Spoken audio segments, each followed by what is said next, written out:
Olá, começando agora o nosso programa, o nosso encontro. Que bom ter a sua companhia. Obrigada mesmo, que Deus abençoe a você. No programa de hoje, como sempre, a nossa intenção é aquela de nos encontrarmos, de falarmos sobre a nossa vida, sobre algumas questões que muitas vezes não é exatamente o que está acontecendo com você, mas repercute na vida de tantas pessoas que você ama, ou no momento da vida você terá necessidade de a partir de algo que aconteça, de que seja necessária a sua ajuda, a sua participação ou a sua própria experiência, que você tenha tido aqui a oportunidade de aprender junto com a gente. Porque, na verdade, o consultório de família é um momento de aprendizado para todos nós. Para mim que apresento, para quem produz, para quem está atrás das câmeras, para quem está aqui compartilhando com a gente o aconselhamento, para você aí que escreve para a gente, diz da sua experiência, do seu sofrimento muitas vezes, da sua dor ou da sua alegria, enfim. Aqui nós temos no nosso cantinho, um cantinho para todos fazerem parte dessa grande família. Que Deus te abençoe ricamente. Obrigada pelo carinho da companhia. Para você que gosta do consultório de família, que tem se correspondido com a gente, obrigado. Nosso grande abraço para você. Que o programa de hoje seja exatamente como sempre é. O seu espaço, antes de ser meu ou nosso aqui, que seja o seu espaço para abrir o seu coração. A partir de agora, entrando em contato com a gente, mandando seu e-mail, telefonando, enfim, participando de todas as maneiras, você é muito bem-vindo aqui no Consultório de Família. Vou logo apresentando os nossos convidados de hoje. Pastor Marco Lamarques aqui com a gente, doutorando em família, mas em primeiro lugar é um pastor, amigo. Como vai? Tudo bem? Tudo bem, Darleide. E obrigado pelo privilégio de estar aqui com você, com essa gente querida que assiste esse programa, viu? Que bom, muito obrigada também.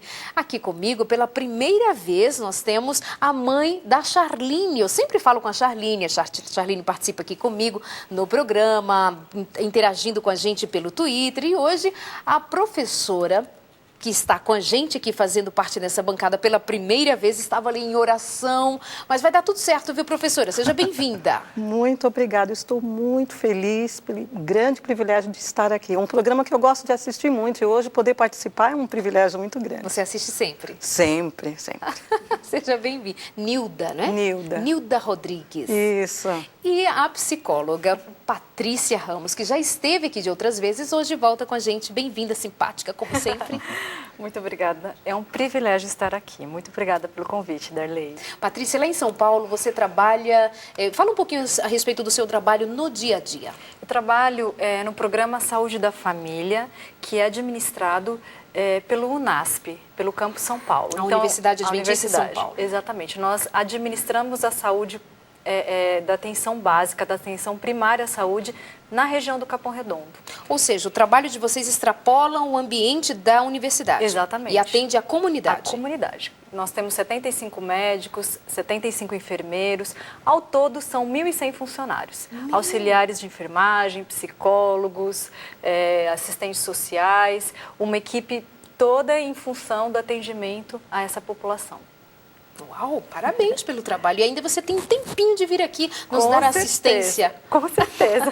Bem-vinda, amados. Obrigada. Meu Deus, olha aqui quanto e-mail acabou de chegar aqui de uma vez. O programa começa e já chega um monte assim de e-mails. Muito obrigada, gente querida. Tem um pessoal assistindo a gente lá em Cascavel, no Ceará. Um grande abraço para você, Adriano, na companhia de tantos amigos. Que bom ter vocês aí do outro lado. Enfim, daqui a pouquinho já começo a ler os e-mails de vocês aí que estão entrando em contato com a gente. As nossas formas de contato vão aparecer aí durante o programa. Você manda o seu e-mail ou telefona, faça o seu contato, abre o seu coração para a gente.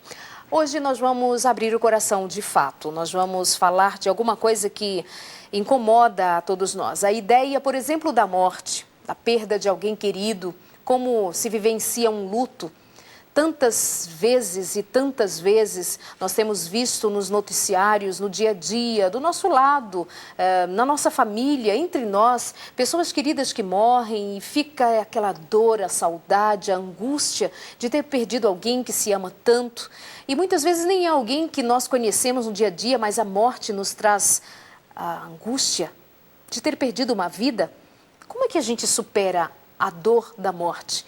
Como que experimentamos o luto e como nos sobressaímos, como enfrentamos? Vamos falar disso.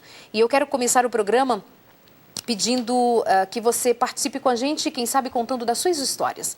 Mas eu quero começar exatamente ouvindo uma história muito especial. E eu disse, pastor Marco Lamarques, você se importa em dividir com a gente algo que é tão seu, tão particular e que te trouxe certamente uma experiência marcante para toda a tua história? Ele disse, sim, Darleide, eu abro meu coração. Marco Lamarques, em que momento da tua vida aconteceu algo que doeu bastante para toda a tua família e que você precisou se descobrir, além de cristão, ou na força de ser cristão, forças para superar a perda de entes queridos? Me conta pra gente como foi esse momento da tua vida. Esse momento, ele aconteceu exatamente quase 24 horas depois do meu casamento. E eu, como pastor, durante o período de faculdade, e depois continuando os estudos, eu fui preparado para lidar com pessoas que estão em luto, ou para atender as pessoas quando elas estão sofrendo, para confortá-las, acompanhá-las, porque esse é o trabalho de um pastor. E a gente sabe muita teoria, pratica técnicas de aconselhamento e pratica técnicas de atendimento, mas é diferente quando você tem a teoria e quando você tem que vivê-la na prática. Eu digo viver lá na prática porque eu nunca havia perdido ninguém tão próximo de mim como eu perdi nesse dia. E uma outra coisa que eu descobri, na prática também, de maneira difícil, é que a gente não tem forças para enfrentar a morte porque nós não fomos criados para morrer. Deus nos criou para vivermos. A maldade, a entrada do pecado nesse mundo que trouxe essa situação para nós de morte. Uhum. Mas quando eu estava chegando em Poços de Caldas, onde seria minha lua de mel. Aliás, eu já havia chegado lá e a viagem foi cansativa, o casamento também, então a gente chegou e logo fomos descansar. Nós estávamos bastante cansados, eu e a Silmara, e eu fui acordado de madrugada com batidas fortes na porta e alguém que eu não conhecia chamava pelo nome que eu também não conhecia e eu fui à porta até já para reclamar, porque eram 3 horas da manhã e a pessoa dizia para mim, o Vicente está te chamando. Eu falei, eu não conheço nem o Vicente. Mas quando eu fui à porta, ele disse assim, não, o gerente, o Vicente está te chamando. Eu falei, o que aconteceu? Tem telefone para você, telefonema para você. Eu desci na recepção, era o meu tio, o pastor Edemar, que havia feito o meu casamento. E ele me disse, você precisa voltar urgente para São Paulo, porque houve um acidente. A minha família, quando estava voltando de São Paulo para o Rio Grande do Sul, sofreu um acidente na BR-116, em Curitiba, próximo à nossa administradora da União Sul, que fica lá. E eu já percebi que as coisas não eram muito boas. Então, naquela hora da madrugada, eu saí de Poços de Caldas e, sem saber os detalhes do acidente, que meu tio não quis falar, e quando eu cheguei em São Paulo, eu fiquei sabendo que 4 pessoas da minha família tinham morrido no acidente. O meu pai, que na época estava com 52 anos, a minha mãe, que estava com 49, uma irmã de 15 anos, e o meu cunhado, que era pastor no Rio Grande do Sul, pastor Silvio Silveira, com 25 anos. Estava chovendo, era 9 horas da noite, e o carro deles foi violentamente abordado, atingido por outro carro em alta velocidade. Eles ficaram presos nas ferragens. Só a minha irmã, que na época estava com 22 anos, esposa do pastor Silvio, e o bebê, que é o meu sobrinho, que na época estava com 4 meses, conseguiram escapar.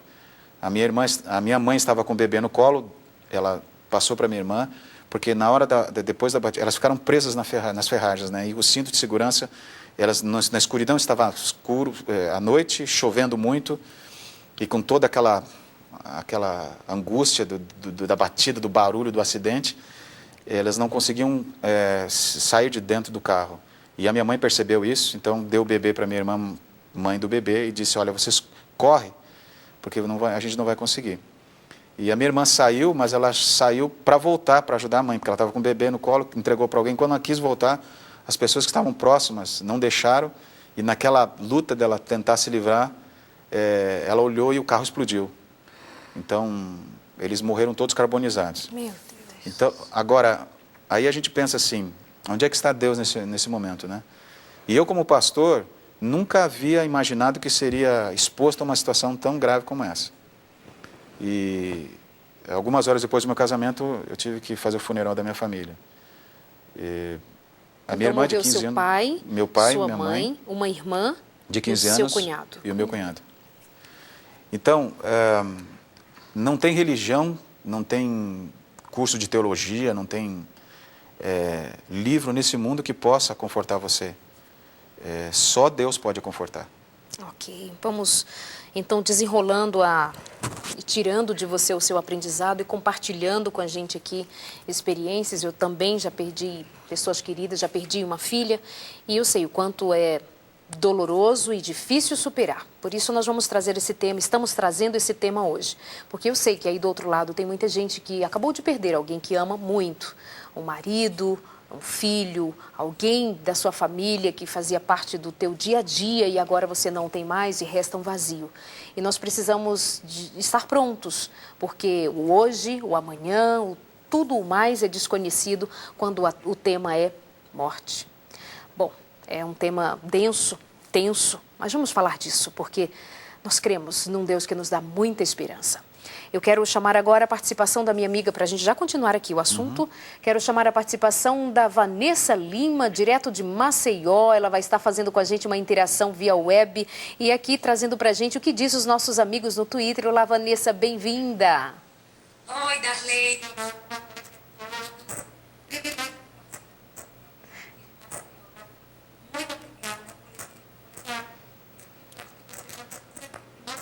Eu acho que nós estamos tendo dificuldade com o áudio. Deixa eu verificar. Isso mesmo, Robson?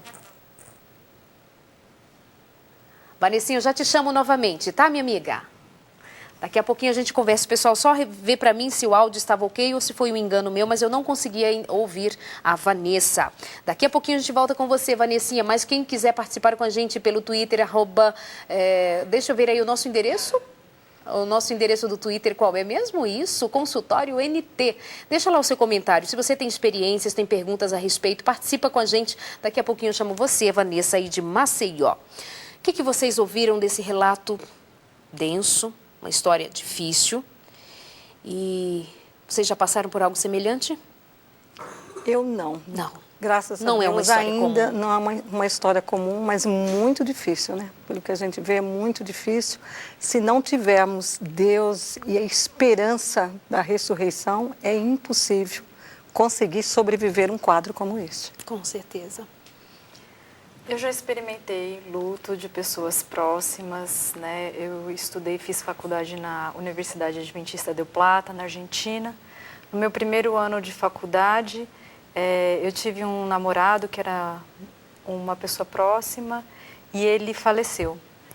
E lá também nós tivemos uma amiga, que era minha amiga de quarto, a Aline, e ela veio a falecer também. O luto, acho que ele é a pior experiência de ordem negativa que o ser humano pode viver e experimentar. Então, não tem existem várias teorias que falam sobre as fases do luto, né, os sentimentos experimentados, mas isso é muito único. Depende do vínculo da pessoa, depende do trauma, depende da intensidade. Então, eu vejo que o luto, cada experiência é única, mas ele deve ser elaborado, ele deve ser experimentado, né? As pessoas devem chorar, devem falar sobre, isso exige um tempo, né, de absorção do trauma, mas é um assunto muito delicado, muito difícil, e muito difícil de se falar. Sim. Né? Esse programa aqui, eu já estou me emocionando, porque são temas que mexem conosco também, Sim. né? Mexem conosco, mexem com a E eu nossa acho assim vida. que a grande questão você falou isso muito bem colocado, que cada um é único, eu não tenho uma fórmula para superar isso. Eu até disse que, como pastor, eu trabalhei muito nessa área, confortando muitas famílias, li textos da Bíblia. Aqui, em São João, capítulo 11, quando Jesus fala a respeito desse tema para uma família de amigos, era uma família dele, ele sempre estava com Marta, Maria e Lázaro, ele fala assim: eu sou a ressurreição e a vida. Quem crê em mim, ainda que morra, viverá. Esse texto, eu cresci ouvindo esse texto, mas o dia que eu perdi a minha família, eu precisei me agarrar em alguma coisa. porque a gente não quer a morte de jeito nenhum. Então a gente se agarra com todas as forças com a vida. Mesmo aquele que é descrente, ele não consegue aceitar a morte. E a morte é uma realidade para todos nós. Então o que eu digo para vocês hoje? Hoje eu não sou conformado com a morte da minha família, porque eu gostaria de tê-los comigo e não aceito a morte deles. Mas eu sou confortado por aquilo que Jesus fez em mim nesse período. O que seria ser conformado quando você diz isso? A gente aceitar que a morte está tudo bem, a gente nasce, morre, um dia todo mundo vai morrer, isso não é o plano de Deus para nós. Esse tipo de conformismo, como muitos dizem, ou a tentar o máximo que eles puderem, uma sobrevida, né? Não é por aí o plano de Deus. O plano de Deus é o seguinte, eu vim para que tenham vida, e vida em abundância. Essa vida que Jesus nos dá, ela está acima da nossa expectativa. Então, eu não tenho que me conformar, Darley, de que esse mundo é assim, que a gente sofre, que vai... Não, eu tenho que me confortar que um dia eu ou alguém que eu amo pode estar sujeito à morte, está sujeito à morte. Nós somos mortais. Sim. Mas em Jesus, nós podemos viver novamente. Muitas madrugadas eu acordei para chorar. Eu tinha acabado de casar, eu não queria machucar minha esposa, ela estava sofrendo também. Eu acordava porque eu não conseguia dormir, ia para a sala chorar. E muitas vezes eu orava e questionava com Deus e perguntava para Deus como que eu ia fazer para superar isso. Uma das coisas que eu consegui, e eu quero deixar até aqui como não sei se é uma sugestão ou um exemplo da minha experiência, foi que eu me envolvi para ajudar pessoas. Ajudando pessoas, eu consegui muito superar a dor que eu sentia naquelas primeiras semanas, naqueles primeiros dias. Eu já de início tive que ajudar minha irmã, porque ela perdeu os pais e perdeu o marido. Teve queimadura de 3º grau, porque quando ela saiu do carro, em volta, porque a gasolina espalhou, então ficou um lago de fogo assim. Ela saiu caminhando naquilo e queimou os pés. Ela estava viajando, tinha tirado o sapato, estava de meia, só essa meia de nylon. Tive que levá-la para o Rio Grande do Sul, para o enterro do marido dela e para cuidar dela, porque ela teve que ser atendida devido às queimaduras. Fomos para o hospital, enfim, aquele tratamento todo. Então, ao cuidar dela, eu consegui encontrar forças para isso. Depois eu voltei e até o pastor, na época presidente, o pastor Osmar Reis, me atendeu muito bem, me acolheu e disse, olha filho, vá lá para a tua lua de mel. Eu falei, pastor, eu não vou, eu quero trabalhar. E algumas pessoas podem até pensar assim, puxa, mas esse sujeito é muito frio. Não, eu estava sofrendo e se eu parasse para pensar no sofrimento... Então, eu acho que às vezes, quando a gente passa por esse momento, por exemplo, no teu caso, Darley, perder um filho é uma coisa, é uma dor que não tem igual. Você, se tem alguém nos assistindo aqui que perdeu alguém próximo recentemente ou algum tempo atrás que não está conseguindo superar isso, experimente ajudar pessoas que estão sofrendo também. É uma maneira de nós sermos fortalecidos nesse meio de vida que a gente tem possibilidade de se identificar, de se relacionar. Que mecanismo é esse que nos faz ser proativos no momento de dor e é isso que nos cura?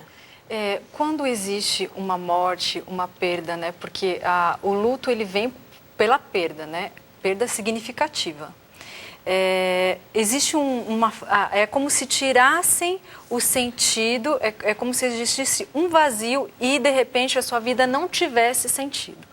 Então, a gente fala assim que esse estilo de coping, de enfrentar o problema, são recursos, habilidades que, frente a uma situação de estresse, as pessoas conseguem obter para poder não deixar a vida totalmente sem sentido.